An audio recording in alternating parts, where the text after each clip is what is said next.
చూడ్డా దేవుడు? కుళ్ళుపోతే వాళ్ళని ప్రియులు అంటాడా? మా అమ్మాయి నాకు ఇష్టమైన ప్రియులు, అమ్మ బుద్ధి అంతా కుళ్ళుపోతు బుద్ధి అని మెచ్చుకుంటాడా? మా అమ్మాయికి ఎంత కుళ్ళో అసలు నా అచ్చంగా నా బుద్ధే వచ్చింది అంటాడా? పనికి మళ్ళీ అంటాడు. పనికి మళ్ళీ తను ఏంది ఆ బుద్ధి, ఏంది దరిద్ర బుద్ధి, నువ్వెట్లా నా కూతురు అంటాడు, నువ్వెట్లా నా కుమారుడు అంటాడు. మన వ్యక్తిత్వాన్ని పట్టించుకుంటాడు. నేను ఒకటే, దేవా నేను ఎట్లున్నానో చూడయ్యా నాయన, నా లోపాలు ఉంటే సరిచేయ నాయన, నీకు ఇష్టం వచ్చినట్టు బతకటం, నీకు ఇష్టం వచ్చినట్టుగా బతకటానికి శక్తిని అని ప్రార్థన చేసుకొని పంపించాయా, నువ్వే మాట్లాడాయా వాళ్ళతో అంటే ఎంతమంది వచ్చి కూర్చున్నారు నిద్రలు మానుకొని. పిల్లలు లేదు, పెద్దోళ్ళు లేదు, ఎవరు నిద్రపోవట్ల, కళ్ళు తెరిచి చూస్తానే ఉన్నారు ఇప్పుడు అందరూ. దేవునికి స్తోత్రం.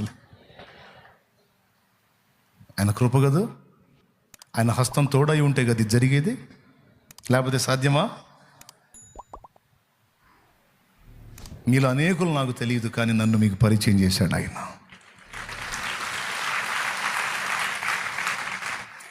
సింపుల్గా చెప్పాలంటే ఒకటే, ఆయనకి నచ్చాల మనువా, అది అబ్బాయ్ ఆయనకి నచ్చాల నువ్వు. అది నువ్వు దేవుణ్ణి నమ్మటం కాదు, నిన్ను ఆయన నమ్మాలా. అది నువ్వు దేవుణ్ణి నమ్మటం కాదు, నిన్ను ఆయన నమ్మాలా. నువ్వు నచ్చాలా, నచ్చే విధంగా నడుచుకోవాలా. ఒక భర్త అన్ని విషయాల్లో సంతోషించినట్లు భార్య ఎలా నడుచుకుంటుందో, నీతి కలిగిన భార్య ప్రతి ప్రవర్తనలో ఆయనకు అభ్యంతరం కలగకుండా అన్నిటికీ అన్ని జాగ్రత్తగా చూసుకుంటుంది ముందుగానే. అలాగా ఆయన కంటే ఎక్కువగా ఆయన్ని చూసుకోవాలా. ఆఖరికి భర్తకు సేవ చేసినా ఆయన్ని బట్టే చేయాలా. ఏమండి, మీరు సాగించే సాగింపులకి ఖచ్చితంగా నీకు మామూలుగా ఉండేది కాదు. నేను లోబడ్డాను, ఇంతగా నీకు ఉపచారం చేస్తున్నానంటే ఎవరి కృపో తెలుసా? ఆయన కృపే. ఆయనను బట్టి నీకు ఈ పరిచర్య, ఆయనను బట్టి నీకు ఇదంతా.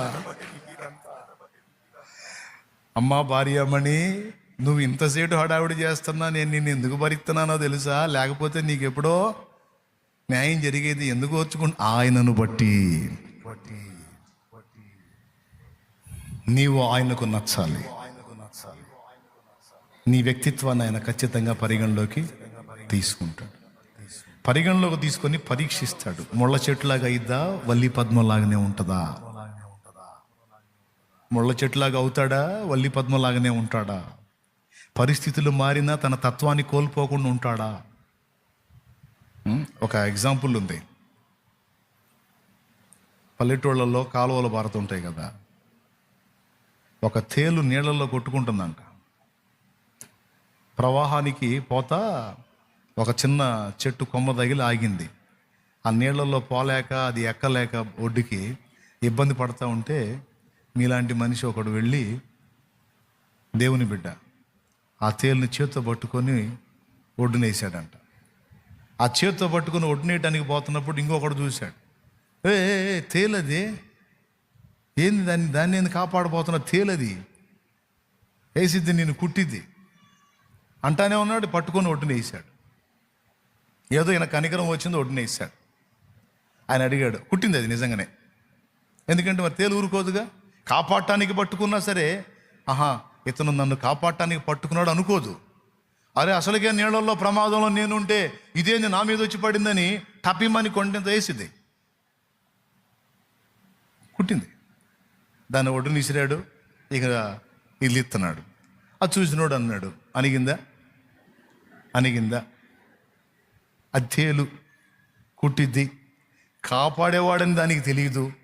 పిచ్చి కదా, ఎందుకు దాన్ని నువ్వు ఆ పని చేసుకుని ఇప్పుడు ఈ పని చేసుకున్నావు అంటే, కాపాడేవాడిని కూడా కొట్టడం దాని తత్వం అయితే, ఆ చిన్న జీవి తన తత్వాన్ని మార్చుకోపోతే, కుట్టేదాన్నైనా సరే కాపాడటం అనేది నా తత్వం, నేనెట్ట మార్చుకుంటాను అన్నాడట.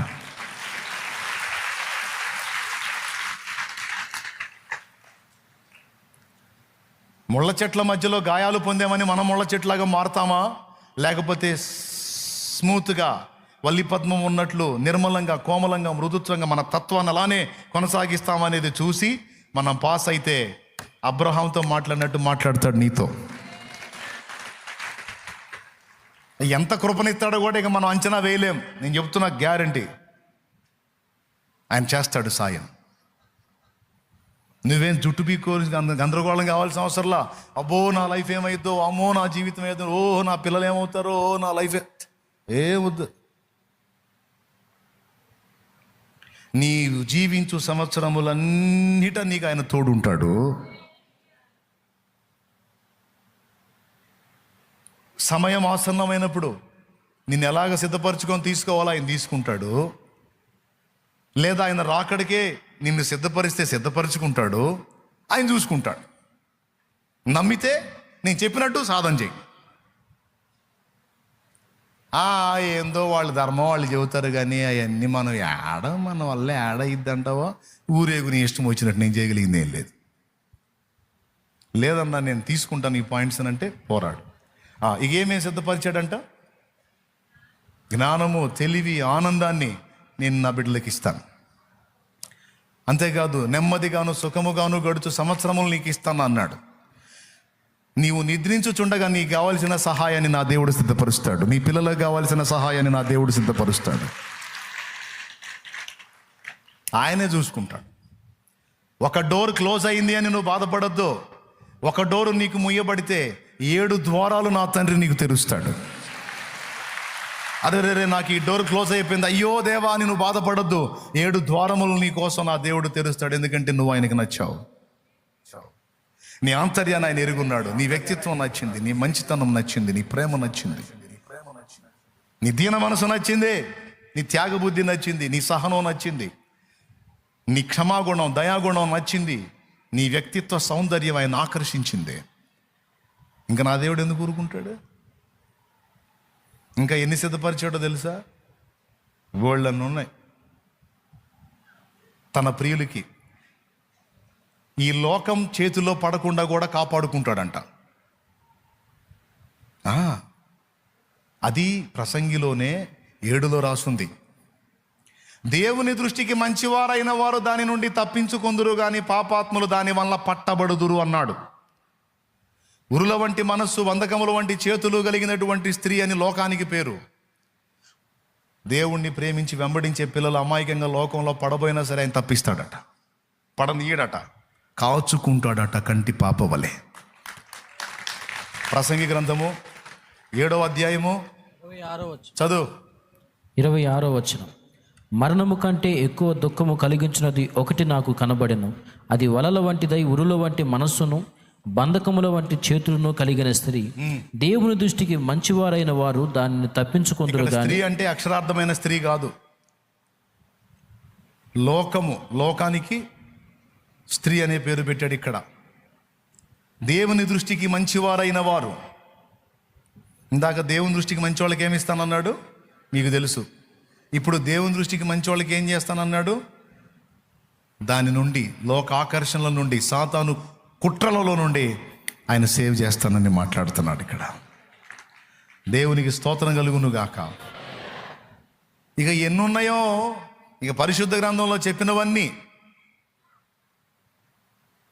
తనను ప్రేమించేటువంటి పిల్లలకి, తనకి ప్రియులైన వారికి దేవుడు సమకూరుస్తాడు. ఇంకా చెప్పనా? ఇంట్రెస్ట్ ఉందా?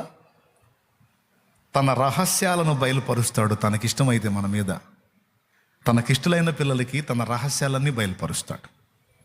దానియేలుకి ఏం పేరో తెలుసా? నీవు బహుప్రియుడువు అన్నాడు దానియేలుని. అందుకే దానియేలు ఏది అడిగినా చెప్పకుండా ఉన్నాడు దేవుడు. తమ్ముడు, దేవుడు ముందు కూర్చున్నాడు అంటే, దేవా నాకు ఇది కావాలని కూర్చున్నాడు అనుకో, ఖచ్చితంగా ఆన్సర్ ఇస్తాడు. ప్రార్థనకు జవాబిస్తాడు, అడిగిన దాన్ని చేస్తాడు. కావాలంటే దానియేలు గ్రంథం చదువుకోండి. అబ్బా, గాబ్రియల్ వచ్చి కూడా ఏమంటాడు తెలుసా దానియేలుతో? దానియేలు నువ్వు బహుప్రియుడివి.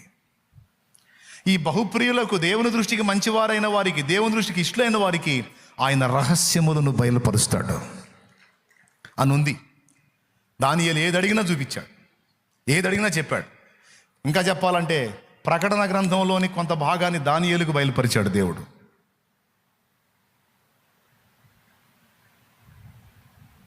రాజు కన్న కళ రాజుగా మర్చిపోతే ఆ కళ చెప్పాడు, దాని భావం చెప్పాడు. రాజ్యంలో ఎవడో చదవలేని భాషని దానియేలు చదివాడు. మెనే టేకెల్ ఫార్సిన్ అనే మాట చదివి దానికి అర్థం చెప్పాడు బెల్షస్సరు అనేవాడికి.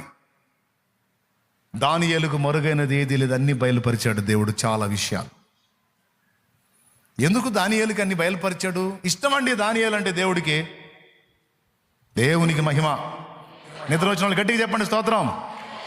అది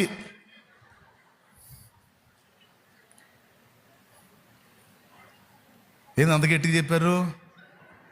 అలవాట్లో పొరపాటు తేడా పడ్డారు.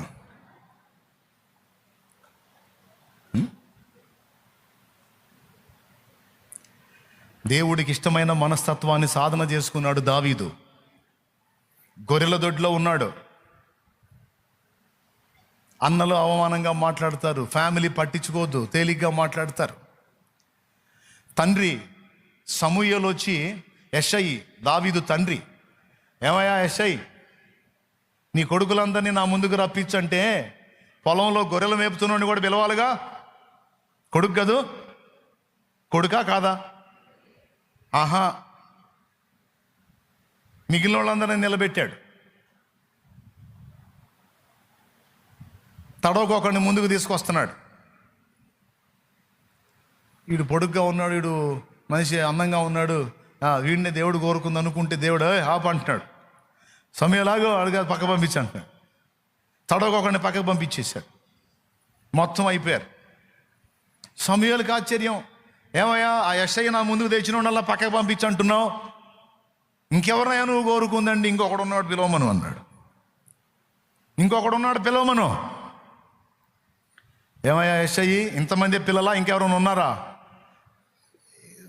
ఇంకను అంటే ఒకడు ఉన్నాడండి, వాడు చిన్నోడు, వాడికి ఇవన్నీ ఏం తెలియవు, అందుకని అండి గొర్రెలకు పెట్టా. నా లెక్కలో లేడు, పిలవమంటే పిలిపిస్తా. కాబట్టేగా ఏళ్ళని చూపించింది. నీ కుమారులందరినీ నా ఎదుటికి రప్పించన్నప్పుడు దావీదును కూడా పిలిపించేది ఉండే, కానీ పిలిపించలా. ఎందుకు? తండ్రి కంట్లో దిశాయించలా. అన్నలు లెక్క చేయరు, చివరోడు, అందరి పెత్తనాలు ఆయన మీదే. దీనుడు, దేవుని ఆరాధకుడు, దేవుడంటే పిచ్చి, దేవుడంటే పిచ్చి. ఈరోజు నువ్వు వచ్చావు చూడు పిచ్చిగా, దేవుణ్ణి ప్రేమించి, నాకు ఈరోజు అవకాశం ఉంది, ఈ హోల్ నైట్లో నేను ఎందుకు ఇంటికాడ నిద్రపోవాలి, నా దేవుని సన్నిధిలో గడుపుతానని నువ్వు వచ్చావు చూడు, దేవుని ప్రేమించి. ఇదే పిచ్చి ఆయనకి.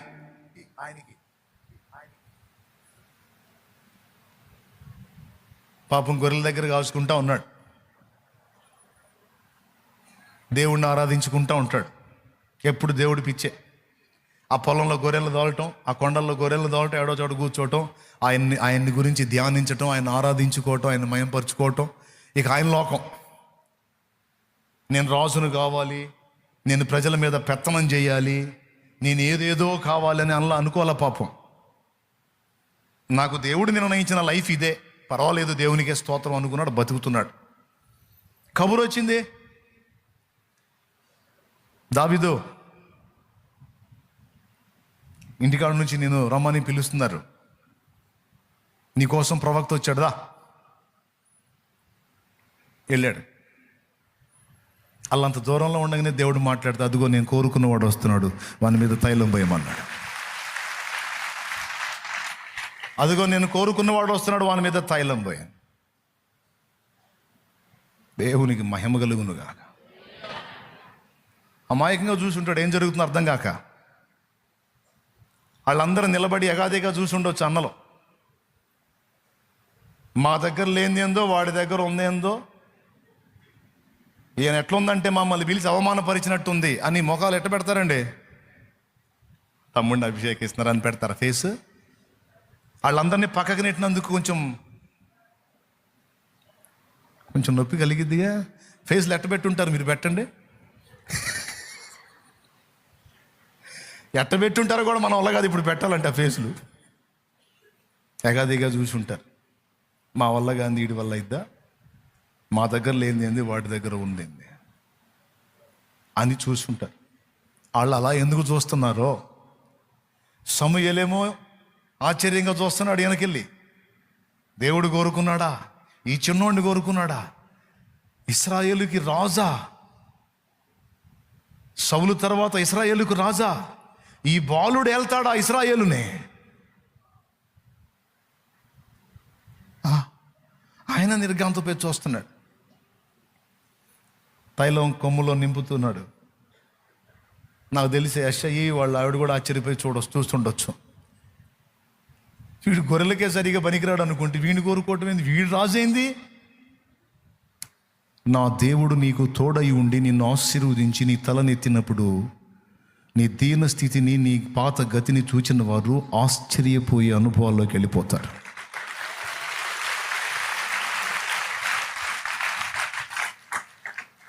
ఏంటి వాడి దగ్గర ఉంది మా దగ్గర లేదంటే భక్తి, విశ్వాసం, ఆత్మీయత, అన్నిటికంటే ముఖ్యంగా దేవుణ్ణి ప్రేమించే మనసు. దేవుణ్ణి ప్రేమించే మనసు. ఈరోజు కొంతమంది నిన్ను అంటుండొచ్చు, పద్దాకలు దేవుడు దేవుడు దేవుడు పిచ్చోడ్రా, దేవుడు పిచ్చోడు. ఆ టైట్లు పొందితే ధన్యుడివే నువ్వు, దేవునికి మహిమ. ఆ టైట్లు పొందితే ధన్యురాలివే. దేవుడు పిచ్చిదే, ఎప్పుడు దేవుడు దేవుడు దేవుడు దేవుడు దేవుడు. మరి దేవుడు కాక మరి ఎవరు అనాలా? అంత తోడు ఎవడున్నాడు ఈ ప్రపంచంలో? దేవుడే మెయిన్. తెచ్చి వాళ్ళ అన్నల ముందు నిలబెట్టి కొమ్ము తైలం తీసుకొచ్చి ఆ చిన్నవాని మీద పోసి, సౌలు పని అయిపోయింది, సౌలు తర్వాత ఇశ్రాయేలుకు రాజు ఇతడే అని తైలం పోశాడు. ఎన్నికలేని నన్ను ప్రేమించి, పాళెంలోకి మందసం వస్తుంటే ఎట్లా ఎట్లా ఎట్లా చేశాడు? వస్త్రాలు పోయింది కూడా పట్టించుకోవాలా. నా దేవుని ముందు నేను ఎప్పుడు దీనుడనే. ఇశ్రాయేలుకు నేను రాజునైతే కావచ్చు, ప్రజలకు నేను రాజునైతే కావచ్చు, కానీ నా దేవుని ఎదుట నేను ఎప్పుడు దాసుడనే. ఆయన ఎదుట నేను ఎప్పుడు దాసుడనే.